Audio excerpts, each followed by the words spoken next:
सिंध जे मशहूर फनकार शमन अली मिराली वल्द लाल बख्श मिरालीअ जो जनम 1 जनवरी 1971 ईस्वीअ ते शिकारपुर भरिसां हिकु नंढड़े ॻोठ में थियो, जेको नामवर बुज़ुर्ग ऐं शाइर बुढ़ल फ़कीर जी दरगाह खां अधु किलोमीटर जे मुफ़ासिले ते वाक़िअ आहे।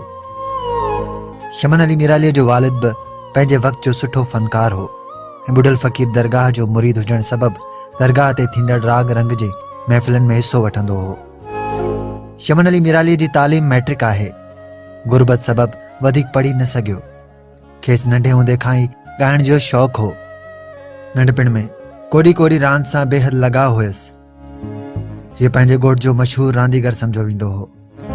पर संदसि वालिद ऐं वॾे भाउ हिम्मत अली मिरालीअ जी सोबत में फ़न जी दुनिया में पेर पाताई। हिन फ़न जी शुरूआत बुढ़ल फ़कीर दरगाह ते थींदड़ राग रंग जी महफ़िलनि सां कई। शमन अली मिराली शुरूअ में यकतारे चपड़ीअ ते ॻाईंदो हो। संदसि शुरूआती कुझु कैसेटूं बि यकतारे चपड़ीअ ते रिकॉर्ड थियल आहिनि। शमन अली मिराली फ़न जी शुरूआती सिख्या पंहिंजे वालिद खां वरिती।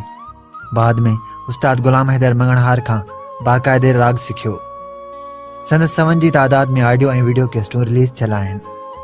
हिन केतिरनि ई नामवर शाइरनि शाह अब्दुल लतीफ़ भिटाई, सचल सरमस्त, बुढ़ल फ़कीर, जानड़ चंद समेत जदीद शाइरनि शेख अयाज़, सरकश सिंधी, उस्ताद बुखारी, शमशेर हैदरी, निसार बज़मी, ज़ख्मी चांडियो, ग़ुलाम कादिर घायल, ज़ुल्फ़कार मंगी ऐं ॿियनि केतिरनि ई शाइरनि जी शाइरी ॻाई आहे।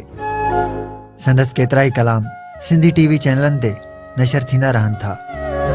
हिन सिंधी ॿोलीअ खां सवाइ उर्दू, बलोची, मारवाड़ी ॿोलियुनि में पिणु ॻायो आहे।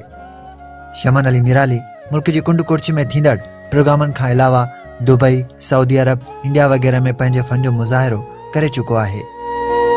खेसि ख़िदमतनि एवज़ शाह अब्दुल लतीफ़ एवॉर्ड, कलंदर लाल शहबाज़ एवॉर्ड, सचल सरमस्त एवॉर्ड खां सवाइ केतिरा ई मनता एवॉर्ड मिली चुका आहिनि।